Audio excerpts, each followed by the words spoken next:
कहता है sometimes a new partner is needed into the business due to the following reasons. कह रहा है कि कभी कभी कई एक नए पार्टनर को हमें एडमिट करना पड़ता है फर्म में। उसके पीछे के रीजंस क्या हैं, वो ये है।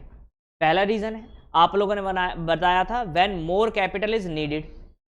अगर ज्यादा कैपिटल चाहिए तो हमें एक नया पार्टनर एडमिट करना पड़ेगा। पहला पॉइंट आप लोगों ने डिस्कस किया था, वही लिखा हुआ है, अलग से तो कुछ नहीं है। दूसरा बेटा कंपिटेंट और एक्सपीरियंस पर्सन है और उसका हम फायदा उठाना चाहते हैं फर्म में, तो उसको भी हम क्या कर लेते हैं, बिजनेस में ऐड कर लेते हैं एडमिशन ऑफ पार्टनर के रूप में। समझ में आया कि नहीं आया, ये भी हमने बात करी। तीसरा पॉइंट, किसी पर्सन के पास बहुत ज्यादा रेपुटेशन है, वो रेप्यूटेड पर्सन है, तो उसकी अपनी फर्म की गुडविल या रेपुटेशन को बढ़ाने के लिए, बिजनेस की रेपुटेशन या गुडविल को बढ़ाने के लिए हम एक रिनॉन्ड पर्सन या फिर रेप्यूटेड पर्सन को हम एडमिशन दे सकते हैं फर्म में, ये भी हमने बात करी।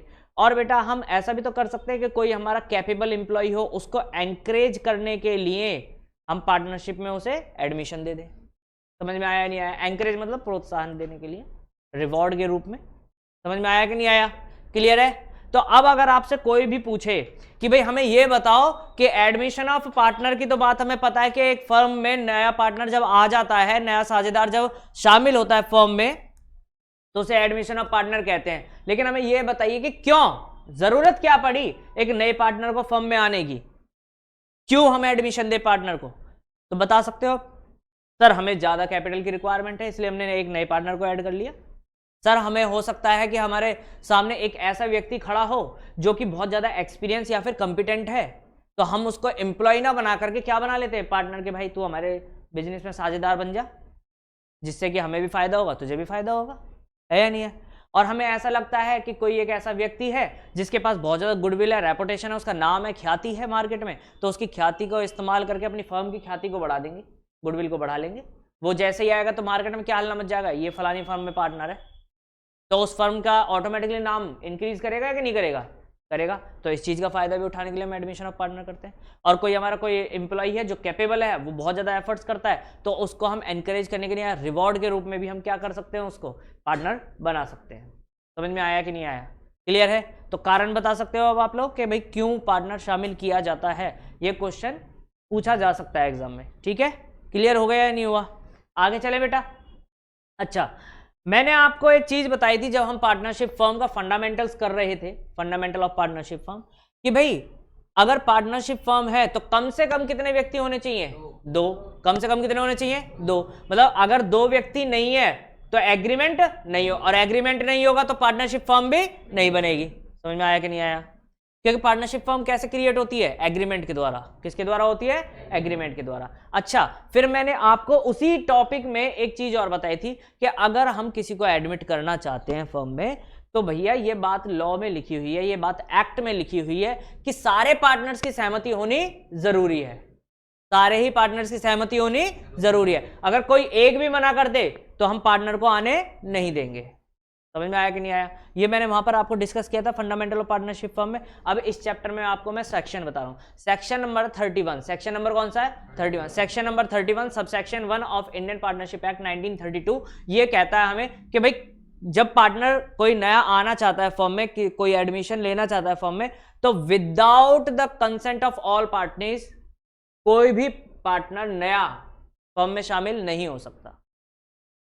क्या कहा मैंने, section number 31 subsection number 1 of Indian partnership act 1932 हमें यह बताता है कि भाई अगर जब सभी पार्टनर्स एग्री होंगे, कंसेंट देंगे, तभी एक नया साझेदार फर्म में आ पाएगा। अगर एक ने भी मना कर दिया, लेकिन उस एक के पास वैलिड रीजन होना चाहिए। ऐसा नहीं कि वो अपने पर्सनल प्रॉब्लम्स या पर्सनल इश्यूज को लेकर के कर रहा, ओ ये तो भाई मेरे से ईर्ष्या रखता है, मेरा पड़ोसी है, ये कैसे फर्म में आ जाएगा, अगर ये फर्म में आ गया तो इसके पास भी कार आ जाएगी, फिर ये मेरे को चढ़ाएगा, ठीक है, तो इसलिए मैं मना कर रहा हूं, नहीं आएगा। नहीं, आपके पास कोई वैलिड रीजन होना चाहिए कि आप क्यों मना कर रहे हो। समझ में आया कि नहीं आया, क्लियर है, क्लियर हुई बात या नहीं हुई। चलिए जी, ये क्वेश्चन भी आपका 1 मार्क्स में पूछा जा सकता है एमसीक्यू के रूप में, ठीक है, कि भाई सारे पार्टनर्स एग्री होने चाहिए या मेजॉरिटी होनी चाहिए।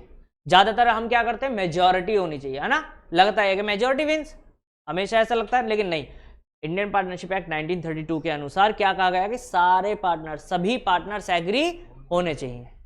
समझ में आया या नहीं आया, बोलो।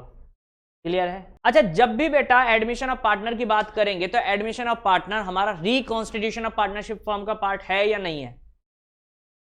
रिकॉन्स्टिट्यूशन ऑफ पार्टनरशिप फॉर्म का पार्ट है या नहीं है? बोलो। एडमिशन ऑफ पार्टनर, क्या एडमिशन ऑफ पार्टनर की वजह से एग्रीमेंट में चेंज आएगा? पार्टनरशिप के एग्रीमेंट में चेंज आएगा कि नहीं आएगा? आएगा। कैसे आएगा? सर पहले 3 पार्टनर थे, ए बी सी, डी एक नया पार्टनर आ गया, तो अब कितने पार्टनर हो गए बेटा? 4। तो पहले जो एग्रीमेंट था उनमें जो नाम था पार्टनर्स का वो 3 का नाम था ए बी सी, और अब हमें एक नया एग्रीमेंट बनाना पड़ेगा जिसमें नाम आएंगे 4, ए बी सी डी, है या नहीं है? पहले के एग्रीमेंट में जो प्रॉफिट शेयरिंग रेशो था वो सिर्फ ए बी सी का था, लेकिन अब जो एक नया एग्रीमेंट बनेगा उसमें 4 का प्रॉफिट शेयरिंग रेशो लिखा जाएगा। पहले के एग्रीमेंट में 3 की कैपिटल लिखी गई थी, लेकिन अब 4 की कैपिटल लिखी जाएगी। तो एग्रीमेंट चेंज हो रहा है या नहीं हो रहा? और जैसे ही एग्रीमेंट चेंज होता है तो उसे क्या बोलते हैं? Reconstitution of partnership firm. जैसे ही एग्रीमेंट चेंज होगा तो क्या बोलेंगे उसको? Reconstitution of partnership firm. और जैसे ही रिकॉन्स्टिट्यूशन ऑफ पार्टनरशिप फर्म होगा, तो मैंने आपको बताया था जब हम चैप्टर कर रहे थे चेंज इन पीएसआर, तो उसमें मैंने आपको डिस्कस किया था जैसे ही रिकॉन्स्टिट्यूशन ऑफ पार्टनरशिप फर्म होगा हमें कुछ एक काम तो ऐसे हैं जो करने ही पड़ेंगे, जैसे कि calculation of sacrifice gain, calculation of new ratio, ठीक है, treatment of goodwill, treatment of reserve and surplus, revaluation of assets and liabilities and adjustment of capital. समझ में आया कि नहीं आया? ये सारे काम हमें करने पड़ेंगे। तो इस चैप्टर में भी ये सारे काम करने पड़ेंगे कि नहीं करने पड़ेंगे? इसके साथ साथ कुछ एक दो काम और करने पड़ेंगे, क्योंकि नया पार्टनर आएगा तो वो भी तो कुछ लेकर के आएगा ना भाई, उसकी भी तो हम कुछ रिस्पॉन्सिबिलिटी बनाएंगे ना, ऑब्लिगेशन बनाएंगे, वो और पढ़ना है। बाकी का सारा मटेरियल आपको मैं उठा करके वही मसाला चिपका दूंगा जो मैंने लास्ट में पढ़ाया था। समझ में आया कि नहीं आया? चलो जी सर, सबसे पहला हमारा क्वेश्चन अराइज होता है न्यू प्रॉफिट शेयरिंग रेशो का। Sir new profit sharing ratio क्यों कैलकुलेट कर रहे हैं? हमने लास्ट जो चैप्टर करा था चेंज इन पीएसआर, उसमें तो हमने न्यू रेशो तो कैलकुलेट करा नहीं था। तो भाई वहां पर हमने पढ़ा था कि ए बी सी 3 पार्टनर है, वो इस रेशो में बांट रहे थे, अब उन्होंने डिसाइड करा कि वो अब इस रेशो में बांटेंगे, नए रेशो में। तो न्यू भी गिवन था और ओल्ड भी गिवन था, तो हम सीधा कहां जंप कर गए थे? सैक्रिफाइस और गेन पर। लेकिन अब यहां क्या होगा? ए बी सी 3 पार्टनर हैं, वो इस रेशो में बांटते हैं, एक डी नया पार्टनर आ गया, तो हो सकता है ना कि हमें ये बोल दे कि भाई न्यू प्रॉफिट शेयरिंग रेशो पहले तुम कैलकुलेट करके दिखाओ, बाद में जाना सैक्रिफाइस गेन पे। तो पहले ही हमें क्या स्टेप फॉलो करना पड़ेगा? न्यू प्रॉफिट शेयरिंग रेशो निकालना। तो वो न्यू रेशो निकालना, अब कई बच्चों को यहां पर दिक्कत आ जाती है न्यू रेशो निकालने में, क्योंकि लैंग्वेज क्वेश्चन की ऐसी होती है, ठीक है। तो मेरी कोशिश रहेगी कि मैं आपको आसान से आसान भाषा में समझाऊं। क्या कह रहा है? सुनना ध्यान से। कह रहा है ए बी सी 3 पार्टनर है। कौन कौन पार्टनर है? ए बी और सी। ओके जी, इनका प्रपोर्शन दे रखा है 3/6, 2/6 और 1/6 रिस्पेक्टिवली। बात समझ में आई या नहीं आई? अगर हमने रेशो ध्यान से पढ़ा हो, चेंज इन पीएसआर में पढ़ा हो, चाहे फिर हमने फंडामेंटल ऑफ पार्टनरशिप में पढ़ा हो, तो बेटा इस रेशो का तो सीधा सीधा सा हम मतलब जानते हैं कि इसका मतलब होता है 3:2:1। इसमें किसी को दिक्कत है तो अभी बताओ। आगे देखो बेटा, इन्होंने कहा कि डी वॉज एडमिटेड। कौन एडमिट हो गया बेटा? D. A B C 3 partner थे, उनका रेशो पता है, डी एडमिट हो गया फर्म में, और उसको कितना शेयर दिया जाएगा? 1/6। कितना शेयर दिया जाएगा? 1/6। और आगे कहा calculate new profit sharing ratio. क्या कैलकुलेट करना हमें? New profit sharing ratio. समझ में आया क्वेश्चन क्या कह रहा है? बेटा अब यहां पर सुनो मेरी बात ध्यान से। ए बी सी 3 पार्टनर हैं, 3:1 में बांटते हैं, डी को एडमिट कर लिया 1/6 शेयर के लिए। इसके बाद क्वेश्चन खत्म। आपसे कहा कैलकुलेट करके दिखाओ न्यू रेशियो। आप अपने दिमाग में एक बात बैठा लें, इस क्वेश्चन में आपको यह नहीं बताया गया कि जो डी भाई साहब आ रहे हैं 1/6 शेयर के लिए, ये डी भाई साहब जो है ये शेयर जो है वो ले किससे रहा है? ए से, बी से, सी से, ए और बी से, बी और सी से, ए और सी से, या ए बी सी से। बात समझ में आई या नहीं आई? क्लियर है? क्या ऐसा कुछ कहा गया कि डी भाई साहब जो नए आ रहे हैं साझेदार 1/6 के लिए आ रहा है? ये तो पता है, लेकिन क्या ये पता है कि ये जो डी आ रहा है ये किससे ले रहा है शेयर अपना? नहीं पता। क्या ये पता है ए बी सी तीनों में से कौन इसको कितना शेयर दे रहा है? नहीं पता। यहां पर हमें कोई इंफॉर्मेशन नहीं है, यहां पर हमें कोई इंफॉर्मेशन। तो इसको सॉल्व करने का तरीका क्या है वो सुनो। इसको सॉल्व करने का तरीका है, हम मानेंगे, क्या करेंगे? हम मानेंगे लेट। तो हमने कहा late total profit, total profit, और ये टोटल प्रॉफिट हम किसका मान रहे हैं बेटा? फर्म का। किसका मान रहे हैं? फर्म का। और वो मान रहे हैं हम बेटा 1। आप 100 मानो, 1000 मानो, 10 मानो, कुछ भी मानो, 1 इसलिए मान रहे हैं, इजी कैलकुलेशन हो जाएगी। ठीक है, आप 100 मानो, x मानो, b मानो, बीटा मानो, गामा मानो, जो आपका मन करे मान लेना। हम कितना मान रहे हैं? 1 रुपए।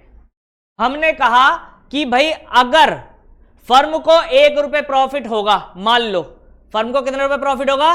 1 रुपए। भैया उसमें से डी का शेयर कितना है हमें पता है या नहीं पता? बोलो। 1/6 है या नहीं है? बोलो। इसने कहा कि भाई डी भाई साहब 1/6 शेयर के लिए आ रहे थे, लेकिन हमें यह नहीं पता था ये डी भाई साहब किससे कितना शेयर ले रहा है। तो यहां पर हमारे पास कोई ऑप्शन नहीं है कैलकुलेशन का, तो हम क्या करेंगे? माना जाएगा कि माना 1 रुपए प्रॉफिट हो रहा है पूरी फर्म को। फर्म को कितने रुपए प्रॉफिट हो रहा है? उसमें से 1/6 हिस्सा कौन ले लेगा? डी। कौन ले लेगा? तो बाकी का रिमेनिंग शेयर बचाएगा। आप कैलकुलेट कीजिए रिमेनिंग शेयर। तो आप कहेंगे भाई 1 रुपए प्रॉफिट हो रहा था फर्म को, उसमें से 1/6 कौन ले लेगा? डी। तो भाई कितना बचेगा? 6। एलसीएम आ गया बेटा, यहां जाएगा 6 - 1 = 5/6। ये 5/6 जो शेयर आया है, ये 5/6 जो शेयर आया है, ये आपको पता है बेटा किस किस का है? ए, बी और सी का है या नहीं है? बोलो। समझ में आया या नहीं आया? डी भाई साहब आ रहे थे 1/6 शेयर के लिए, उसका तो फिक्स कर दिया 1/6 मिलेगा। तो जो भी अब कम ज्यादा होगा किसका होगा? ए बी सी का होगा क्या नहीं होगा? फर्क किस पे पड़ेगा मालिक? ए बी सी पे। बुलाया तुमने ना, कंसेंट तुमने दिया ना, तो बेटा जो भी कम ज्यादा होगा वो कौन भुगतेगा? ए बी सी। डी ने तो फिक्स कर दिया 1/6 के लिए आऊंगा। समझ में आया कि नहीं आया? तो मैंने क्या करा? मैंने माना कि प्रॉफिट हो रहा है फर्म को 1 रुपए, उसमें से 1/6 कौन ले लेगा? डी ले लेगा। तो बाकी का 5/6 किसका बचेगा? ए, बी और सी का। समझ में आया कि नहीं आया? अब आगे लिखेंगे बेटा एज न्यू शेयर। अब हमें पता करना है भाई ए को अब कितना मिलेगा after admission of D. After the admission of D, ठीक है, कितना शेयर ए को मिलेगा? तो लिखो एज न्यू शेयर। क्या लिख रहे हैं बेटा हम? As new share. तो ए का न्यू शेयर अब आपको पता कैसे निकलेगा? आप कहेंगे सर 5/6 उसका प्रॉफिट का हिस्सा बच रहा है जिसमें वो पार्टिसिपेट करेगा। कितना बच रहा है? 5। इसका कितना लेगा? इनका रेशो कितना था एबीसी का? 3:1। तो 3/6 लेगा या नहीं लेगा? अरे उनका रेशो है भाई, वो उस रेशो में तो बांटेंगे इस प्रॉफिट को। ये जो प्रॉफिट है 5/6 जो बचा हुआ है after the admission of D, ये किस किस का है? एबीसी का। और रेशो क्या है इनका? 3:1। तो इस 5/6 के 3:1 में ही तो बांटेंगे एबीसी, है या नहीं है? जहां भी मैं हिंदी में का बोलूंगा, जहां भी मैं हिंदी में का बोलूंगा वहां पर आप मल्टीप्लाई लगाएंगे मैथमेटिक्स में। जहां भी मैं हिंदी में का बोलूंगा आपको क्या लगाना है? मल्टीप्लाई, इनटू का साइन लगाना है। क्लियर? मैंने बोला ए का जो न्यू शेयर निकलेगा वो कैसे निकलेगा कि भाई ये 5/6 का, जैसे मैंने का बोला आप क्या लगाएंगे? मल्टीप्लाई। उसका कितना ले लेगा ये? 3/6। तो आ जाएगा बेटा 15/36। ये समझ में आ गया कि नहीं आया? क्लियर है? अब आप बी की बात कर लीजिए। बीज न्यू शेयर। आप कहेंगे बी भाई साहब भी जो है वो 5/6 का जैसे ही बोलूंगा क्या लगाएंगे? मल्टीप्लाई। का कितना लेगा बेटा बी? 2/6, यानी कि 10/36। और सी भाई साहब की भी बात कर लेते हैं। Seize new share. सी भाई साहब भी 5/6 का लेंगे, का के लिए मल्टीप्लाई लगाएंगे और कितना लेगा ये? 1/6, यानी 5/36। ये बात समझ में आ गई होते बोलो हाँ। क्लियर है या नहीं है? समझ में आ गया बेटा? आगे चलें। मैंने किस किस का शेयर निकाल लिया? ए, बी, सी का। कौन सा वाला? नया।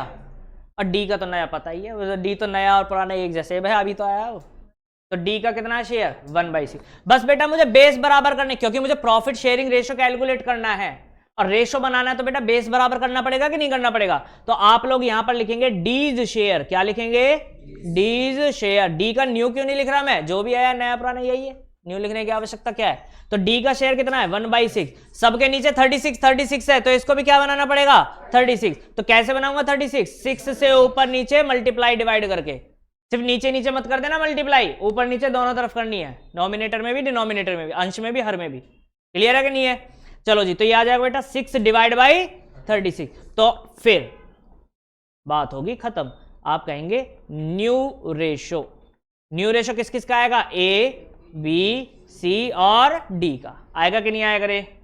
न्यू रेशो किस किस का आएगा? ए बी सी और डी का। तो ए का कितना आ रहा है बेटा?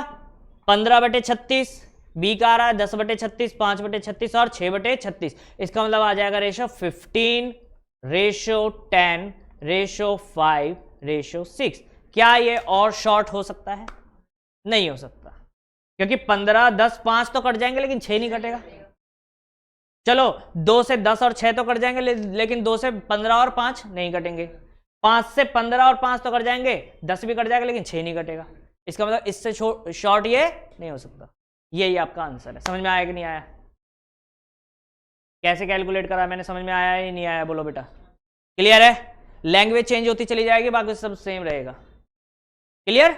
अगर हमें कोई भी इंफॉर्मेशन नहीं है कि कौन किससे कितना ले रहा है, कौन किसको कितना दे रहा है, तो बेटा let total profit equal to 1 करके निकाला जाएगा। समझ में आ गया? चलिए नेक्स्ट क्वेश्चन पे। क्लियर है? देखिए जी सरकार, कह रहा भैया राम और श्याम 2 पार्टनर है। कौन कौन पार्टनर है? राम और श्याम। चलो मालिक, राम और श्याम 2 पार्टनर हो गए। राम और श्याम 2 पार्टनर है बेटा। प्रॉफिट लॉस को बांटते हैं किस रेशो में? 7/12 और 5/। मालिक इसका मतलब रेशो जो होता है वो होता है 7:5। बोल सकता हूं या नहीं बोल सकता मैं? हाँ जी, इसका मतलब क्या होता है? 7:। समझ में आ गया ये? चलो आगे देखो बेटा क्या ले। दे एडमिट गोपी। किसको एडमिट कर लिया रे? गोपी को। गोपी को एडमिट कर लिया कितने शेयर के लिए? 1/6 शेयर के। Which he acquires equally from Ram and Shyam. अच्छा मेरा एक क्वेश्चन, क्या यहां let total profit equal to 1 मान ले? बोलो, क्या मान ले? नहीं। क्यों? भाई इंफॉर्मेशन पता है भाई। गोपी आया 1/6 हिस्से के लिए। कितने के लिए आया? और वो 1/6 को किससे ले रहा है? राम और श्याम से। और कैसे ले रहा है? बराबर ले रहा है। तो पता तो है राम और श्याम से ले रहा है, और कितना ले रहा है ये भी पता है। तो क्या फिर दोबारा मैं मानूं क्या let total profit equal to 1? क्यों मानूं भाई? अब तो पता है ना इन्फॉर्मेशन, उस इन्फॉर्मेशन के हिसाब से चलो। अगर इन्फॉर्मेशन पता है तो इन्फॉर्मेशन के हिसाब से चलो। इन्फॉर्मेशन नहीं पता होती तब हम let total profit equal to 1 करते या नहीं करते? दोनों में डिफरेंस समझ में आया बेटा? क्या कह रहा हूं मैं कि कहां पर let total profit equal to 1 मानना और कहां पर नहीं मानना है। जहां इन्फॉर्मेशन पता है वहां इन्फॉर्मेशन के अकॉर्डिंग चलोगे, और जहां इन्फॉर्मेशन है ही नहीं आपके पास किसी भी तरीके से, ना ये पता कि पुराने साझेदार नए साझेदार को कितना दे रहे हैं, ना ये पता कि नया साझेदार पुराने साझेदार से कितना ले रहा है, तो उस केस में हमें let total profit equal to 1 मानना ही पड़ेगा, और कोई आपके पास तरीका है नहीं। लेकिन इसमें तो हमारे पास इन्फॉर्मेशन है, तो इस इन्फॉर्मेशन के अकॉर्डिंग चलते हैं। चलिए जी चलते हैं सर, ध्यान से सुनो। यहां मैं कहूंगा कौन आ रहा था नया पार्टनर? गोपी। कौन आ रहा था बेटा? चलो जी, तो आप यहां लिखें गोपी एक्वायर्स।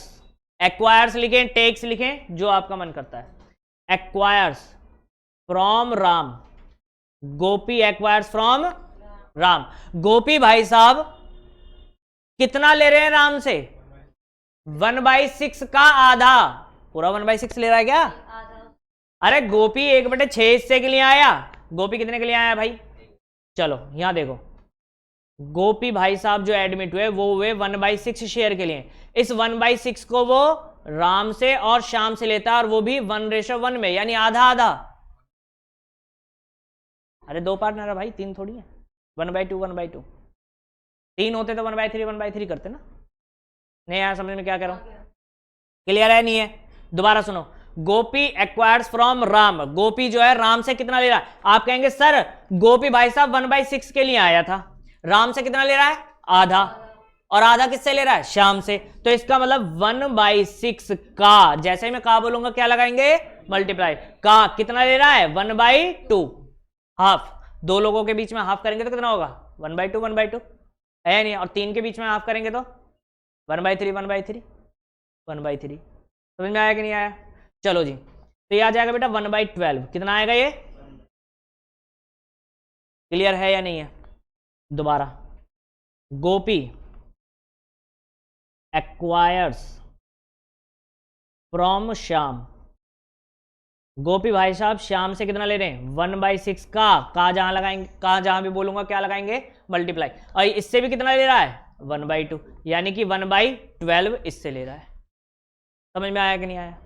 गोपी का तो पता है हमें शेयर 1/6 है। गोपी का तो शेयर पता है हमें कितना है, बस किसका निकाल लूं बेटा? राम और श्याम। चलो जी, राम और श्याम की बात कर लेते हैं। Ram's new share, Ram's new share. आप कहेंगे सर राम का पहले जो शेयर था वो था 7/12 था या नहीं था, 7:5। तो राम का कितना था 7/12, उसमें से इसने गोपी को दे दिया 1/12, तो इसका शेयर कम होगा कि ज्यादा हो जाएगा? कम हो जाएगा। तो बेटा माइनस होगा कि प्लस होगा? इसमें कंफ्यूज मत हो ना, कहीं पर प्लस करूंगा कभी माइनस करूंगा, बात को समझो। प्लस कहां कर रहा हूं मैं? जब मैं बढ़ाऊंगा शेयर को तब प्लस करूंगा, अगर मैं मुझे शेयर कम करना है तो घटाऊंगा ना यार, सीधी सी बात है। तो इसमें तो कोई ऐसे रॉकेट साइंस है नहीं, कंफ्यूजन वाला कोई पॉइंट तो नहीं है मेरे अकॉर्डिंग, तो नहीं है ना। इसने कहा राम का जो न्यू शेयर कैसे निकलेगा, राम के पास पहले थे 7/12 रुपए, कितने थे 7/12, और उसने उसमें से 1/12 दे दिया किसको, गोपी को, तो उसके पास कितना बचेगा, माइनस होकर के पता चलेगा ना यार, समझ में आ गया। चलो जी, तो एलसीएम आ गया बेटा 12, कितना आ गया, तो यह आ जाएगा 7 - 1 इज इक्वल टू 6/12, समझ में आ गया, क्लियर है। अब बात कर लेते हैं श्याम की, श्याम्स न्यू शेयर, श्याम का न्यू शेयर, श्याम का भाई पहले शेयर था 5/12, कितना था 5/, उसमें से 1/12 किसको दे दिया इसने, गोपी को, तो एलसीएम कितना आ गया 12, तो यह आ जाएगा 5 - 1 यानी कि 4/12। क्लियर है या नहीं है। ये किस किस का नया शेयर निकल गया, राम का और श्याम का। गोपी का तो हमें पता ही था, बस गोपी का बेस बराबर करना है, मतलब गोपी का नहीं, गोपी का शेयर का बेस बराबर करना है, ठीक है। तो लिखिए जी गोपीज शेयर, ये बेबी को बेस पसंद वाला नहीं है ये। गोपी शेयर, गोपी का शेयर कितना था भाई 1/6। बेटा इन दोनों राम और श्याम के शेयर की बात करें न्यू वाले की, तो उसके बेस में देखो 12 है, बेस क्या है उनका 12, तो इसको भी क्या बनाना पड़ेगा 12, तो इसको 12 बनाने के लिए बेटा 2 से मल्टीप्लाई डिवाइड करूंगा ऊपर नीचे, तो आ जाएगा 2/12 आएगा कि नहीं आएगा। बेटा अब न्यू रेशो निकाल लो, न्यू रेशो, न्यू रेशो मालिक, न्यू रेशो जो निकाल रहे हैं किस किस का निकाल रहे हैं रे, राम श्याम और गोपी, ऐसे ही है मालिक। तो आ जाएगा 6/4/2, कितना आ जाएगा 6/4/2, ये शॉर्ट हो सकता है, हाँ हो सकता है, 3:2:1 and this is your answer. I think अब आप लोगों को थोड़ा सा पता लग गया होगा कि कहां पर हमें लेट लगाना है, कहां पर हमें मानना है, कहां पर हमें इंफॉर्मेशन के हिसाब से काम करना है। बात समझ में आई या नहीं आई। ये दोनों के दोनों क्वेश्चन क्लियर हैं भाई, अगर क्लियर है तो आगे चलें, चलें बेटा आगे, कोई दिक्कत, चलें। इसी का एक और पार्ट दे रखा है, सुनिएगा। कह रहा है बेटा ए बी सी 3 पार्टनर है, कौन कौन है रे, ए बी सी, ओके, और उनका प्रॉफिट शेयरिंग रेशो है 3:1, क्या है रेशो 3:1। उन्होंने एडमिट कर लिया किसको, डी को, कौन आ रहा है भाई, ए बी सी 3 पार्टनर हैं, और फॉर्म में कौन नया पार्टनर आ रहा है, डी, कितने शेयर के लिए 1/8 शेयर के लिए, किसके लिए 1/8 शेयर, ओ अच्छा जी ठीक है। चलो आगे का, which he acquired 1/16 from B and 1/16 from C, आपका काम आसान कर दिया रे। अब की बार इसने ये नहीं, अच्छा दोनों क्वेश्चन में देखो, अगर मैं आपको डिफरेंस दिखाऊं तो क्या लिखा हुआ था, देखो यहां तक तो क्वेश्चन सेम ही है, यहां तक की बात करें अगर, दोनों में जो मैंने कोमा लगाया यहां तक की तो बात सेम ही है, पार्टनर थे पुराने, एक नया पार्टनर आया इतने शेयर के लिए, बस ये बात कही गई है कोमा तक तो दोनों ही क्वेश्चंस में। लेकिन अगर ऊपर वाले क्वेश्चन में और इस वाले क्वेश्चन में डिफरेंस देखें तो ऊपर वाले क्वेश्चन में लिखा हुआ था which he acquires equally from Ram and Shyam, ये कहा गया था कि ये जो नया पार्टनर आ रहा है गोपी, ये राम और श्याम से आधा आधा लेता है अपने हिस्से का। इसमें ये तो नहीं बताया था कि इतना हिस्सा राम से ले रहा है और इतना हिस्सा श्याम से ले रहा है, वो हमें कैलकुलेट करने के लिए बोला गया था, इसने बोला था आधा आधा ले रहा भैया, अब तुम बताओ कितना कितना लेगा ये। लेकिन इस वाले क्वेश्चन में देखा जाए तो क्या कह रहा है, जो अब हम कर रहे हैं बी पार्ट, उसमें क्या कह रहा है, which he acquired 1/16 from B and 1/16 from C. अब की बार तो बता दिया इसने किससे कितना ले रहा है, तो बी से कितना ले रहा है 1/16 और सी से कितना ले रहा है 1/6, ए से कुछ नहीं आया समझ में, ए से नहीं ले रहा भाई, ये किस किस से ले रहा है, बी और सी से। अब ये मत पूछना सर जी इनकी लड़ाई हो रही है ए की और डी की, ये हमें नहीं पता भाई, हो भी रही हो। चलो जी करें कैलकुलेट बेटा, करें कैलकुलेट, चलो जी देखो बेटा, क्या मैं let total profit equal to 1 करूं, इंफॉर्मेशन पता है, तो किसके हिसाब से चलेंगे? इंफॉर्मेशन के हिसाब से। चलो जी, कौन आ रहा था? डी। तो आप कहेंगे D takes from B, B से ले रहा है ना, डी किससे ले रहा है बेटा? बी से। 1/16 सीधा सीधा लिख दिया मैंने, कोई मल्टीप्लाई नहीं, कोई डिवाइड नहीं, कोई प्लस नहीं, कोई माइनस नहीं। क्यों करूं भाई? दे तो रखा था 1/16 ले रहा, लिख दिया मैंने डी से। डी जो है बी से कितना ले रहा है? 1/16। क्यों करूं मल्टीप्लाई डिवाइड? समझ में आ गया? अच्छा जी, डी टेक्स फ्रॉम सी, सी से भी कितना ले रहा था? ए से कुछ नहीं ले रहा। तो बेटा अब न्यू रेशो जो निकालूंगा, न्यू रेशो जो निकालूंगा वो सिर्फ किस किस का कैलकुलेट करूंगा? बी और सी का, क्योंकि चेंज ही किस में आएगा? बी और सी के शेयर में। ए के शेयर में कोई चेंज आएगा क्या? आएगा क्या? बोलो, नहीं आएगा। तो बेटा ए का शेयर तो मैं एज इट इज लिख दूं या नहीं लिख दूं? तो ये लो, एज शेयर, एज शेयर, तो ए का शेयर लिख देते हैं। ए का शेयर कितना था भाई? इनका रेशो था 3:1, तो इसका था 3/6। ये हो गया, चलो हटाओ। अब बी की बात करते हैं। बीज न्यू शेयर, बीज न्यू शेयर क्यों लिखा बेटा मैंने? क्योंकि इसके में चेंज हो रहा है। तो आप कहेंगे सर इसका पहले शेयर था 2/6, था या नहीं था? उसमें से इसने 1/16 किसको दे दिया? डी को। तो इसका शेयर कम हो जाएगा कि ज्यादा हो जाएगा? कम हो जाएगा। तो इसके में से माइनस होगा कि प्लस होगा? प्लस, माइनस होगा। समझ में आया कि नहीं आया? क्लियर है? बी का नया शेयर कैसे निकाला? बी के पास पहले थे 2/6 शेयर, उसमें से 1/16 इसने डी को दे दिया, तो 1/16 इसके शेयर में से माइनस ही होगा ना। चलो अब बात करते हैं सी की बात। भाई सीज न्यू शेयर कैसे निकालेंगे? एज इट इज, जैसे हमने बी का कैलकुलेट किया वैसे। इसका पहले शेयर था 1/6, उसमें से इसने 1/16 किसको दे दिया? डी को। तो इसका शेयर भी क्या हो जाएगा? कम। तो इसके में से भी क्या हो जाएगा? माइनस। समझ में आया कि नहीं आया? इसमें से एलसीएम निकाल लेते हैं और इसमें से एलसीएम निकाल लेते हैं। तो बेटा अगर पहले की बात करूं तो एलसीएम कितना आ जाएगा? 48, 48 ही तो आएगा। 16 और 6 का अगर एलसीएम निकाले तो कितना आएगा? 48। क्यों? क्योंकि 48 6 से भी डिवाइड होता है और 16 से भी डिवाइड होता है। तो इससे अगर एलसीएम निकाल लिया 48, तो सॉल्व कीजिए इसको। 6 8 जा 48 और 8 2 जा 16 माइनस 16 3 जा 48 और 3 1 जा 3, तो यह आ जाएगा बेटा 13/48। क्लियर हुआ या नहीं हुआ? ऐसे इसका भी एलसीएम कितना आ जाएगा? 48। क्लियर? क्लियर है जी? ये आ जाएगा बेटा 8 माइनस 3, तो इट विल कम 5/48। आ गया? क्लियर? डी की बात कर लें। डीज शेयर, डीज, तो डी का शेयर कितना था? 1/8। कितना था? 1/8 के लिए आया था। करके दिखाऊं दोबारा? वैसे तो क्वेश्चन में आपको गिवन है, लेकिन मैं चलो फिर करके भी दिखा देता हूं, नहीं तो आप कहोगे सर जी आपने तो पढ़ लिया ना। भाई 1/16 किससे ले रहा है? बी से। और 1/16 किससे ले रहा है?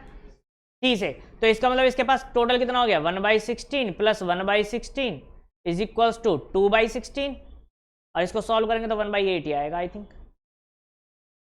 समझ में आ गया? तो ये 1/8 के लिए आ रहा था और क्वेश्चन में भी दे रखा है यार, ऐसे कोई जादू नहीं करा मैंने। ठीक है, 1/8। तो बेटा किसके लिए आ रहा था ये? 1/8 शेयर के। अच्छा मालिक एक बात बताओ यार, अगर हमें रेशो कैलकुलेट करना है तो बेस सेम करना पड़ेगा कि नहीं करना पड़ेगा? बेस बराबर करना पड़ेगा ना। अच्छा आप सबसे बड़ा बेस देखो किसके नीचे है? बी और सी के बेस में अगर देखा जाए तो 48 है। तो क्या ए और डी का शेयर का भी बेस हमें सेम करना पड़ेगा? करना पड़ेगा। तो मालिक अगर ए की बात करें तो ए का शेयर है 3/6। कितना है? 3/6। तो 3/6 को 48 बनाने के लिए मुझे 8 से मल्टीप्लाई डिवाइड करना पड़ेगा कि नहीं करना पड़ेगा? तो ये आ जाएगा बेटा 24/48। और अगर इसको 1/8 को मुझे 48 बनाना है तो इसको 6 से मल्टीप्लाई डिवाइड करना पड़ेगा, तो यह आ जाएगा 6/48 है कि नहीं है? न्यू रेशो कैलकुलेट हो गया आप लोगों का, न्यू रेशो। और न्यू रेशो किस किस का आएगा? ए बी सी डी का। किस किस का आएगा? ए बी सी और डी। रेशो बताइए बेटा। इसका आ जाएगा 24, इसका आ जाएगा मालिक 13, इसका आ जाएगा 5 और इसका आ जाएगा 6। क्या ये और शॉर्ट हो सकता है? नहीं हो सकता। तो यही आपका आंसर। समझ में आया कि नहीं आया? क्लियर है? पक्का? कहाँ पर मैंने प्लस किया है, कहाँ माइनस किया है, कहाँ मल्टीप्लाई किया है, कहाँ डिवाइड किया है, समझ में आ गया। रट्टाफिकेशन तो नहीं लगाना पड़ रहा कि यहाँ प्लस करेंगे यहाँ माइनस करेंगे। बहुत बच्चों को कन्फ्यूजन होती है इसमें कि यहाँ प्लस करेंगे यहाँ माइनस करेंगे, ऑफ आएगा तो यू करेंगे, फ्रॉम आएगा तो यू करेंगे। ऐसा कुछ ना भाई, अपनी दौर है और बस सीधा सीधा ये। क्लियर है? चलें आगे, चलें आगे।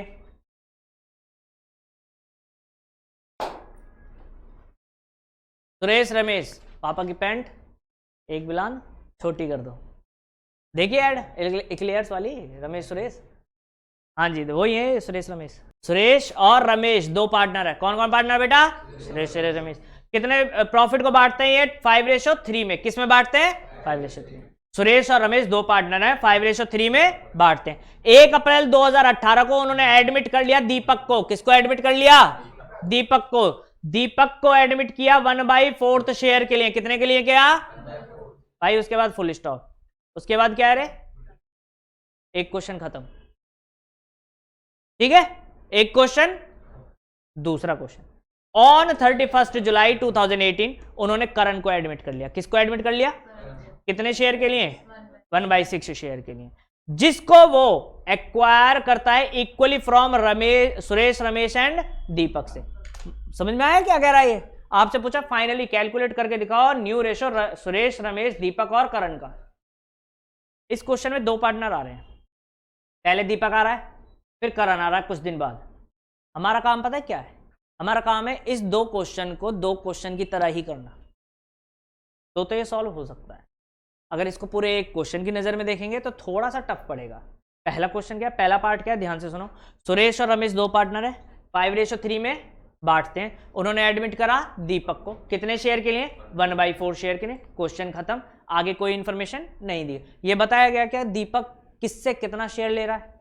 नहीं बताया गया। ये बताया गया कि दीपक को सुरेश और रमेश कितना शेयर दे रहे हैं? नहीं बताया गया। क्या मेरे पास कोई भी इंफॉर्मेशन है इससे रिलेटेड? सिर्फ दीपक से रिलेटेड, उसके एडमिशन से रिलेटेड कोई नहीं है। तो क्या यहां पर कोई भी मैं इस्तेमाल कर सकता हूं? नहीं। तो यहां पर क्या करेंगे? Let total profit equal to 1। बात समझ में आई या नहीं आई? क्लियर है? पक्का? पहले उसका कर ले फिर आगे की बात करेंगे। चलो जी, let total profit is equals to 1। ये टोटल प्रॉफिट किसका है? फर्म का। ये टोटल प्रॉफिट किसका है? फर्म का। फर्म का है पूरा। ठीक है, चलिए जी। और दीपक भाई साहब एडमिट हो रहे थे तो दीपक का शेयर लिख लेते हैं। दीपक शेयर, दीपक भाई साहब आ रहे थे भाई 1/4 शेयर के लिए। कितने के लिए? 1/4। तो रिमेनिंग निकाल लें, रिमेनिंग शेयर। तो रिमेनिंग शेयर आप कैसे निकालेंगे बेटा? आप कहेंगे सर पूरी फर्म का 1 रुपये प्रॉफिट था, उसमें से 1/4 कौन ले लेगा? दीपक। तो अब कितना बचेगा? 3/4। और ये 3/4 किस किस का है? सुरेश और रमेश का। किस किस का है? सुरेश और रमेश का। और इसको वो बांटेंगे बेटा 5:3 में। किस में बांटेंगे? यही तो था उनका रेशो, है या नहीं है? तो निकालो फटाफट से अब सुरेश और रमेश का share. Suresh new share, Suresh का न्यू शेयर। आप कहेंगे सर 3/4 फर्म में बचा हुआ प्रॉफिट है आफ्टर दीपक शेयर। दीपक के शेयर के बाद जो सुरेश और रमेश में बटने योग्य है प्रॉफिट है वो सिर्फ 3/4 है। तो 3/4 का जहां मैं कहा बोलूंगा क्या लगाएंगे? मल्टीप्लाई लगा दिया। ये लो मालिक। उसका कितना ले लेगा ये सुरेश? 5/8 लेगा कि नहीं लेगा? इसका मतलब ये ले लेगा बेटा 15/32। गॉट इट और नॉट? क्लियर है? यहां तक की बात समझ में आई या नहीं आई बेटा? क्लियर है? आगे चले। अब बात कर लेते हैं रमेश की। रमेश न्यू शेयर, रमेश का न्यू शेयर। भाई रमेश के लिए भी कितना प्रॉफिट अवेलेबल है? 3/4, इससे ज्यादा तो नहीं है। और ये 3/4 का जहां लगाएंगे क्या लगाएंगे? मल्टीप्लाई। और कितना ले लेगा ये? 3/8। समझ में आया कि नहीं आया? यह आ जाएगा 9/32। आई थिंक क्लियर हो गया होगा। ये तो क्लियर है। चलो जी बेटा न्यू रेशो निकाल लो। किस किस का? New ratio. और न्यू रेशो किस किस का निकाल रहे हैं हम? सुरेश, रमेश और दीपक।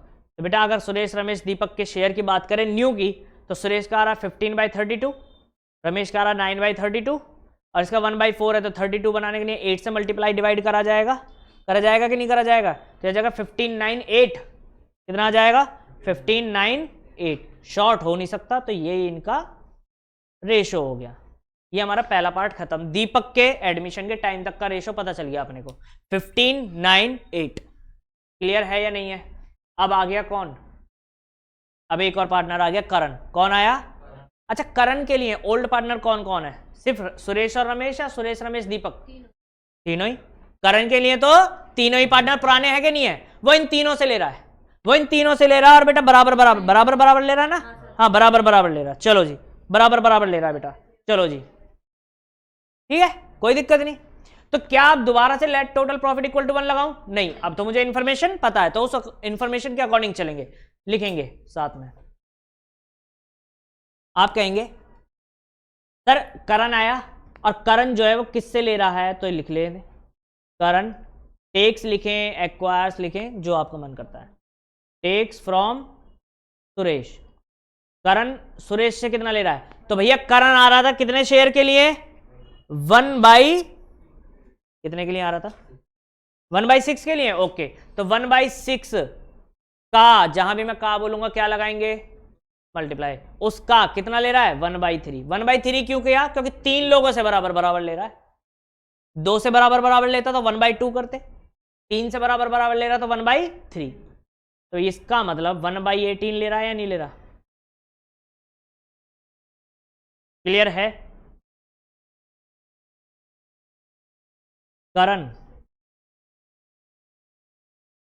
टेक्स फ्रॉम रमेश 1/6 का 1/3 इससे भी ले रहा है, यानी 1/18। ऐसे ही करण भाई साहब तीसरे से यानी कि दीपक से भी ले रहे हैं शेयर। करण टेक्स फ्रॉम दीपक। दीपक से भी क्या कह रहा है? भाई तू भी बराबर दे 1/6 का 1/3, यानी 1/18। यहां तक कोई दिक्कत हो तो बताओ भाई। ठीक है, ठीक है, चलें आगे। अब क्या करना है? अब हमें कैलकुलेट, ये हमें पता चल गया करण जो है वो सुरेश, रमेश और दीपक से कितना कितना शेयर ले रहा है, वो पता चला है अभी हमें। अब हमें क्या निकालना है? इनका न्यू रेशो, क्योंकि अब रेशो दोबारा चेंज होगा या नहीं होगा इनका? पहले जो हमने निकाला 1598, अब इसके बाद दोबारा से चेंज होगा या नहीं होगा रेशो इनका? क्योंकि उसमें से कुछ पार्ट इन्होंने करण को दे दिया, तो इनको रेशो चेंज हो जाएगा। रेशो चेंज होगा तो वो चेंज वाला रेशो में निकालना पड़ेगा ना भाई। तो दोबारा से लिखो भाई। किसकी बात करें पहले? सुरेश की। सुरेश न्यू शेयर, सुरेश का न्यू शेयर। अब मुझे एक बात बताओ, क्या सुरेश का शेयर अब